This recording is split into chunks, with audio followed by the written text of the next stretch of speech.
Hi, everyone. My name is Paul Scalzo. I'm with Scalzo Real Estate here in Bethel, Connecticut, and I'm very excited today. I have with me Michael Rodriguez.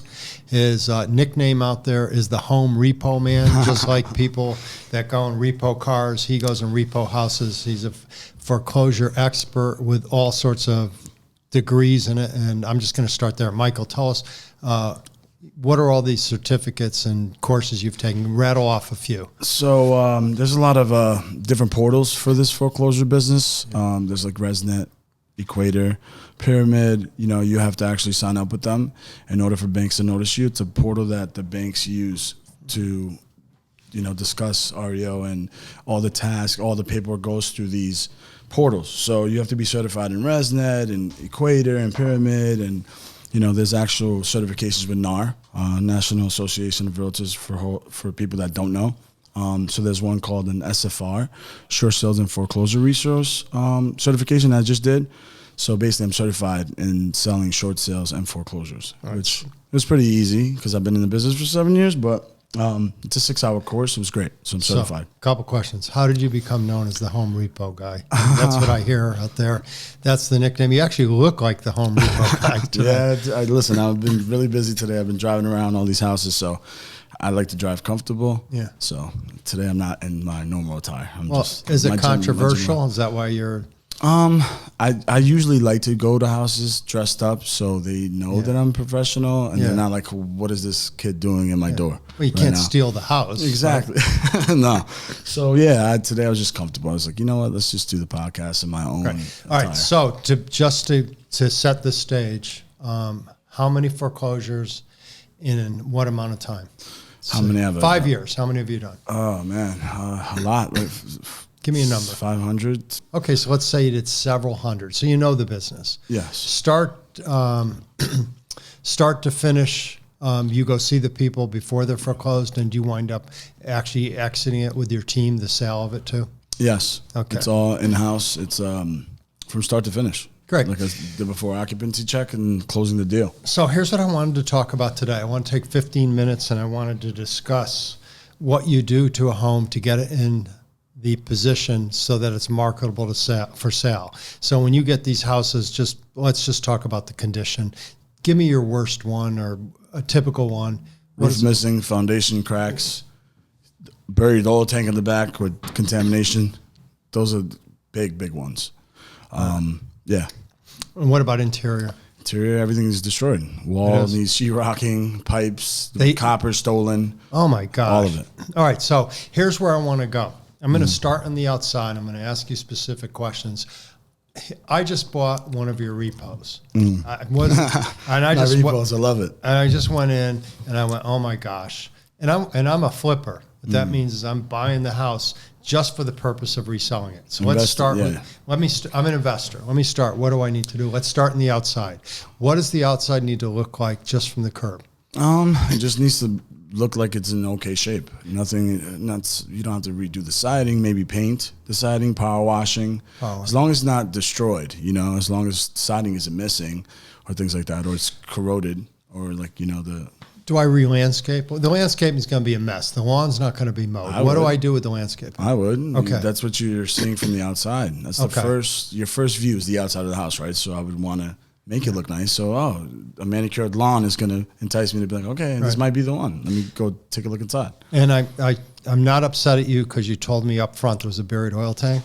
Thank you. Yeah. Okay, so I knew that. Yeah. But now I got it. What am I doing? So, you would want to first you have to test the soil. I would get someone to come out to test the soil just to make sure that the oil didn't seep into the ground. Okay. If that's a big problem. If you have, Who do I get to? Who do you use? Who do I get? Garion. Garion is a great contractor. They're actually Fannie Mae approved. They're the only contractors in Connecticut that. Where are they out of, Garion? I believe somewhere up north. I'm not sure. It's been a while. They did a lot of work for me though. And the Morris Group. They know Barbara Morris and Mickey Morris really well. So I get that. I got some contaminated soil. What a pain. I pull the oil tank out. They get rid of the soil for me. How much money did I spend? A lot. What's a lot?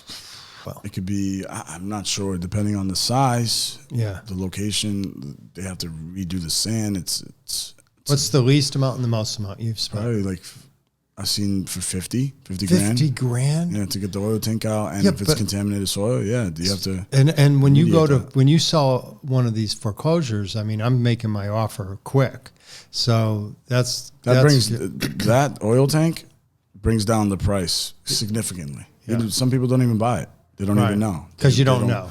They don't know. It's Okay, so oil tank. You have to, and it's a latent fact. It's a latent fact. You have to actually put that in. Okay. If you know about it, the disclosures, you have to. But you guys don't test, probably, do you? No, because you don't want to know. It depends on the bank, though. It really depends on, like Fannie Mae, Freddie Mac. They don't do anything, so it all depends. If it's a private investor, maybe. All right, so everyone out there, you're buying a home, oil tank, big red flag. Super big red flag. Yes. Yeah. Okay. Because you never know. Do I need to redo the driveway, or do I need to redo the shingles and the roof, or am I okay with the driveway the way it is? Yeah, it doesn't necessarily need to be redone. Okay. If you want top dollar, obviously someone with a better driveway is going to get, a higher amount for their house, but it all depends. You really want to do like minuscule things, like, paint, a little updating. Because it's a flip. I'm just trying to get to the point where the people pay the most amount of money. To be honest, you really want to just look nice and get a buyer to look at it and say, hey, this is actually really nice. So I took care of it. And so the outside would be adequate, but I'd probably have new landscaping. I'd power wash it. Of course. If I needed to pave, I'd pave, which I don't want to do because I'm trying to get the best value for my investment. Exactly. Okay. So the inside's a different story, I'm sure. So the inside, I'm outdated on the kitchen. I'm outdated on the bathrooms. Those are your main points, though. Just those two? Yeah, kitchen and bathrooms sell houses. Okay. If you have an updated kitchen, 100% is going to put more value than, refinishing your floors, like in the living room. Oh, am I going to be refinishing my floors? Yeah, you could. It's not expensive. You can, sand them down and re-shellac them. Now they look new. Give me the main things that you did when you had the house and you brought in the contractors for your lenders. 100% kitchens and bathrooms. Okay. Do you have a vendor that you use to do those? Yeah, of course. There's so many people that want to work with agents like myself because we know that there's repeat business. Got it. They were like, okay, we have the job. We're asking them to put in bids, so they're like, I want to win this. I want to work with you. So it's kind of cool because they look for me. So like, kitchens. Hey, Mike, can I do something for you to get this job? So it's cool. So if I wanted to look at what a kitchen should look like, maybe you can describe it, but is there a place I go on the web to look at what it should look like, and how much did you spend? Let's say that I buy the house for 150 and I'm going to be putting money into it, and I think it's going to go on the market for 250. Mm-hmm. What kind of kitchen, how much am I spending? It all depends. To be honest, you want to go with, depending on the location. Let's say I buy a house in Greenwich, right? I buy a flipper up in Greenwich. So I'm like, I know that I paid $500 for it. I know I could probably get $750, $850, depending on what I do. So you're going to actually use better material in the kitchens and the bathrooms because that's that market. Right. It's very upscale, so you're going to want to do more. Someone that goes to look at that house they're going to understand, hey, we need white quartz here, we need porcelain tiles here. Certain locations and neighborhoods deserve better. Okay, you're not going to go to the middle of Bridgeport and do the same thing. Yeah. It's not. And my appliance package, is it stainless steel? What is it? Yeah, stainless steel is now. Yeah, of course. New lighting throughout? Am I doing that? Recessed lighting is always great, So do you do that? Like you've actually gone in and put recessed to have because that seems like it'd be fairly expensive to do all that. It all depends on the location. Okay, so let's choose a location. Let's say I'm in, I'm somewhere north of New Haven, and I'm in Fairfield County. So we're in Fairfield County. Let's say Fairfield. Let's say I'm in Danbury. Easy. I bought the house for $180. I'm going to sell it for $260, and it's a mess. What colors the cabinets, the tile? Nowadays, the whites and the grays are in. Okay. It's starting to change a little bit, but it's really the whites and grays. You want to do white countertops, white walls, gray walls. Am I doing granite countertops? Doing quartz. Quartz is a little bit better. Okay. It doesn't stain. All right. If you leave a cup of coffee on granite, it could stain. Okay. After a while, I believe, right? Yeah. So these are the things that you kind of just pick up as you go. Exactly. Okay. Yeah. So your kitchen guy makes recommendations. What does he run? How much does he cost on his kitchen in the kitchen? It depends on the square footage of the kitchen. It's a 10 grand, 15 grand. That much. Depending, Okay. Yeah, for everything. Yeah. Okay. Redo. Okay. So you're talking about countertops, maybe an island with another countertop, granite or quartz, depending on the material you get, depending on the labor, depending on how much the guy charges. So the great thing about the foreclosure business, you have these contacts that you've built over time by doing this. So you know their work. You want to work with them again. They give you the better prices than going to, let's just say, Home Depot and getting a cabinet set. And right, and then you know that what they're doing sells because it's marketable. Exactly. All right, so and they're reputable. You've I already worked with them. You know exactly how they work and how good their work is, so you want to use them again. Yeah, so I'm thinking that, okay, I just did the kitchen, it's $15,000. I'll go to the higher number.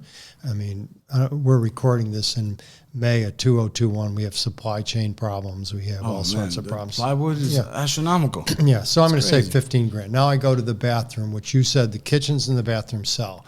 So I got, in this house, it's a 3-bedroom house. I have a 2.5 baths, we'll say. One master bath, another bath for the 2 bedrooms, and maybe a half bath somewhere. Okay. Yeah. So, what am I doing? Am I ripping everything out, including the Depends on the conditions. commode and the shower and everything? Yes, it depends. If you have a tub that still looks newer, you keep the tub and, try to work around it. You want to also, be cost effective. It's basically like a lipstick on a pig type of thing. If you're flipping, Yeah, okay. You know what I'm saying? Yeah. So you just want to make it look nice. So Nothing. I can extravagant re-porcelain unless the it's top. in those markets Yeah. where you need the better Okay, countertops. got you. So this is really subjective. So I'm going to go It into is. this bathroom, and the tub is old, and it's maybe Get it out of there. tainted. Well, no, why don't I just porcelain it then? And you're saying get it out? Yeah. If you're gonna redo Yeah. why are you gonna leave it? Okay. Bathroom So what's the mess? bathroom going to run? Depends on square footage again. No, they're It small. could be It's not a big one. 5,000, 3,000. So I'm going to say 3, 3, and 5. And that works. Yeah. Depending on So I'm floating already, sinks but I already now spent and- 30 grand now, and I haven't blinked. Yeah, I just did but the kitchens, in this- which in are the this- most important things. Yeah, in this market, you're gonna sell your house. There's nothing on the market. I know. Of course, but they I'm- see that. It's yeah. like, okay. All right, so now I've got the kitchens and the bathrooms done, which is the main focal point. But then I got the living room, dining room, and hallways and whatever else I have in there. Am I repainting the house? Yeah, Okay. absolutely. So I'm absolutely repainting. Repaint, yeah. The flooring, I don't have hardwood. I have carpet I had to rip up. Does that mean I'm recarpeting, or do I need a hardwood? Well, it depends on what's under the carpet. There's plywood. Plywood, yeah, you're gonna recarpet. Okay, Yeah. so that's what I get. Or You know. if you, like I said, it all is subjective. Okay. If you're in Greenwich, maybe you might want to put in new Right. floors, something like that. All right, so mechanicals. So this thing has a hot water baseboard. Okay, you're going to say in Danbury, I'm keeping the hot water baseboard, right? Yeah. Maybe I need a new furnace or whatever down there. And then, Those are the big things too. The mechanicals, Yeah. You want to take a look at that when flipping. 100%. Make sure that everything is in working order. are those have that?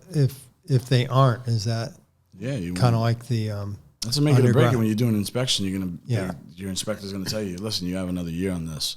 Try to get a seller's concession or something like that. But of course, you want your hot water heater to work for hold a on. certain amount of time. So you said seller concession. It's a repo. I'm bidding against 20 other people, and I've got it. Can I really go back to them after I do? There's no inspections. I bought it. I have to do my. I have to know This up market, front. you can't even ask for concessions like that. All right. So it's you crazy. have it on the market for 200. How much do I have to bid, Mike? 20 grand over. So- Let's not say that. Okay. It all depends. Okay. So you put on the market, you want to see how many showings there are. So like for instance today, Okay, good. I had a showing request, right?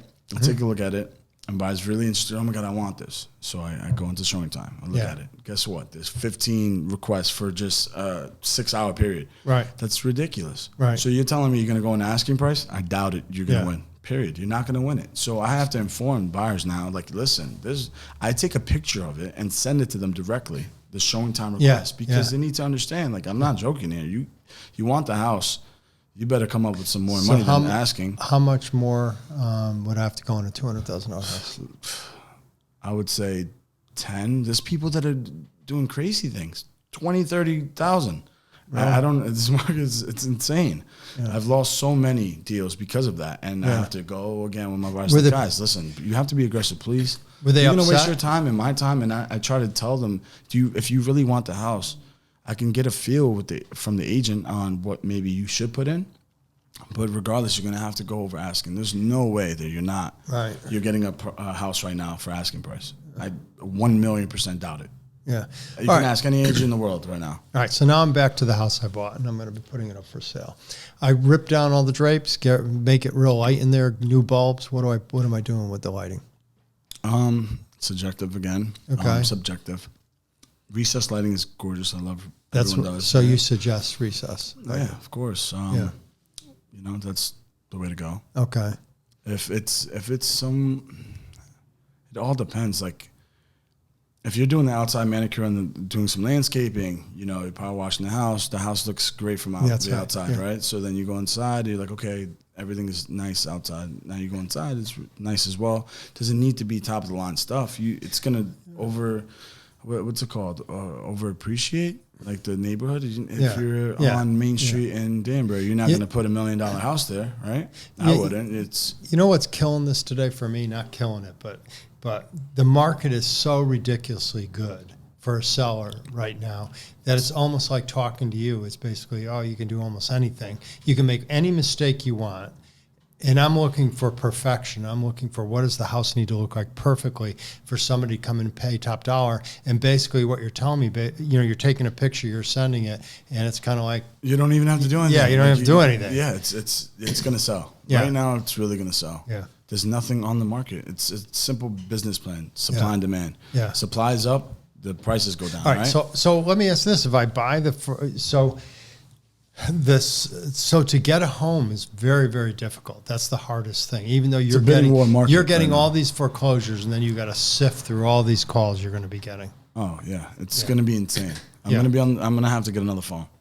Seriously, because I did it with the Morris Group. Barbara had to get another phone. And just to handle her phone, and I was on the phone all night. And then the thing is, these banks a lot of them are from Cali, so you do from like 12 to 9. You know what I mean? It's not like, so I'm on the phone late sometimes. I'm still emailing at that time. Yeah. So at 9 o'clock at night, at 6 o'clock. Yeah, I'm on my emails in the morning. Yeah. I'm making sure my tasks are prepared for the 12 o'clock when everyone hits the office, and then I start to. So here's what I'm getting at. I buy a foreclosure.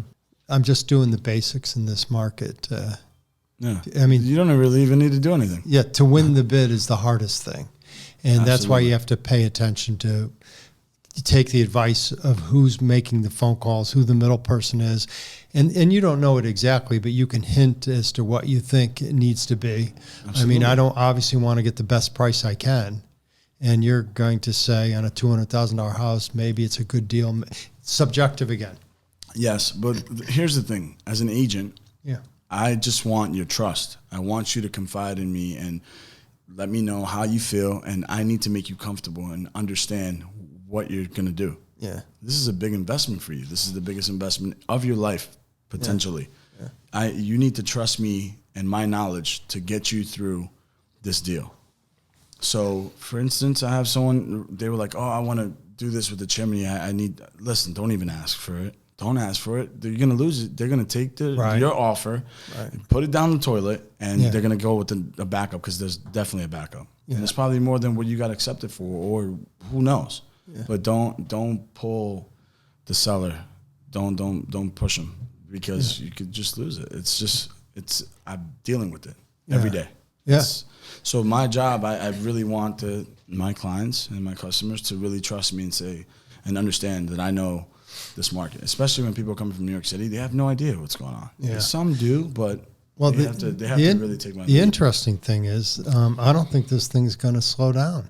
And it's not just here; it's across the country.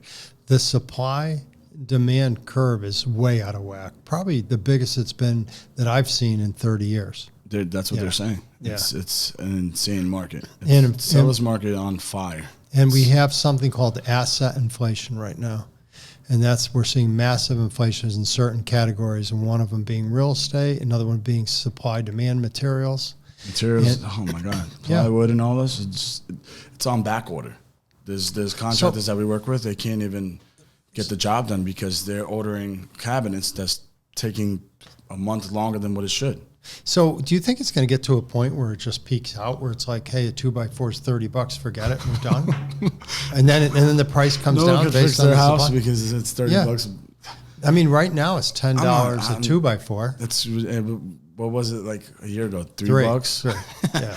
That's insane to me. And this morning I read that the chips coming out of Taiwan are just nowhere to be found, and they're going to have problems with appliances. They're going to have problems with the cars. But you know what I think they'll do, and this is something Justin said, or is he thinks they're going to dumb down the cars and dumb down the appliances to like pre-chip, so that at least people can get something. And that kind of makes sense. Or we got to start manufacturing them here in the United States. Seriously, you're going to be in your garage creating a toilet chip. or something. I agree. Next thing you know, I'm a certified plumber. Yeah. So you know, it's interesting. I really wanted to talk to you about what I needed to do to a home to fix it up. And the most important thing is get the home. Yeah, get the home. That's the first thing. And then the lipstick you put on it can be almost anything. But I do think that there is something where you get your highest return based on what you do to the house. In other words, and I'll list them off, and correct me if I'm wrong, but you know, power wash, make sure it looks good from the outside, which could mean paving. Curb appeal. You need curb curb appeal. appeal. Then I go inside, immediately I hone in on the bathrooms and the kitchen. And painting. And then maybe painting. crown moldings. Yeah, whatever I do, again, subjective. the lipstick. Yeah, I'm going to be looking at the mechanicals, and I'm really going to make sure a killer must be. And I'm going to ask, did you have anybody that bought something with a Barrett oil tank that got really killed in it? Because they didn't pay attention? Or they wanted? I don't know. You mean that just spent a fortune on it? The foreclosure market's great because, people just call and they want to work with you. They know you have the property, and you basically get a lot of double-sided deals. Yeah. Because investors call you and say, hey, I want this property. They already do their due diligence. So they know. They know. And they some know. of these guys are sophisticated. They have Property Shark. They have these MLSs. I don't even know how they get all these accounts. They have them all, and it's like we're the agents that are supposed to give you the information, but they come to you ready. Yeah. Oh, I know. I want this. I already know how much it's worth. I know how much I'm going to put into it. This is my highest bid. Let's work it out. And the banks only it's fun too. The banks want the one source, and they want the home repo man, I know, because of all the first of all, the experience and knowing what screw to turn when, where, you know, and what time and how much. And, you know, I think most importantly is when you go into repo, what to say at the beginning, cash for keys, foreclosure, how to deal with the people, because that can be rough. Definitely. It's one of the roughest parts, to be honest. Yeah. You have to tell someone they're out of their house and convince them to take money. It's probably harder than taking a car from somebody. It is. The car, you just go and while they're at work and just take it. You can't tow the house away. You can't tow the house. You got to go there and get them out of the house. And all their furniture and belongings. Everything. And then there's so many, there's a litigation process through that. You know, there's so many pieces of documents that you have to. That's interesting. I'm not even going to get into the litigation. The car, you just take the car and that's it. They tow it and your car's gone. The house, you're living in it. I'm just going to ask you this for today. Do you know the litigation process? Yes. Okay. I won't go into it now. It's annoying. Yeah, I bet. But it does work, or it doesn't work? Yeah. Listen, you defaulted already. Well, now the moratorium is up on June 30th. Okay. On June 30th, or July 1st, if you want to be technical. In 18 states right now, we're one of them. We have to wait until July 1st. So when do I call you to buy a home? July 2nd? So no, so you get the inventory, right? Now that the moratorium is up. Yeah. So now they go through the eviction process, which is probably already in limbo. Yeah. And then it starts again. So they probably already have everything prepared. When will you start getting the houses? I feel like a month or two after. We probably could get them that week. That week is the actual. But you won't have them for sale till July, I think? Yeah, because then we have to do the whole process. Yeah. So the eviction happens, then boom, we get the property, then I do my cash for keys knocking on the door type of thing, and then depending on what the property looks like, or the bank that owns the property, I should say, that's when we start. Okay, it's as is. You have to make sure the taxes, everything, the whole entire. We're the person that the bank relies on for everything. We go to the town hall, find all the tax records, and this. It's a lot of work. It's a lot of work. It's a lot of, like I said before, back end work, but it's something I'm used to doing. So you love it? I love it. 100% love it. It's You start to love things after you've been in it for a while and experienced how to maneuver something. Yeah. Like, or Yeah. if you get what I'm saying, I've been in it for so long that I grew to love it. It's like, okay, I just know it like the back of my hand, and it's fun. I like the whole process. I love when we put the house on the market and someone comes and buys it. And, it's just from top to bottom. Well, I always learn something when I talk to Michael Rodriguez, the home repo guy, Michael. So I appreciate you coming in today and taking the time to kind of go back and forth on this. And I look forward Anytime. to having you again. Yes. All right. Love Thank it. you very much. Thank you.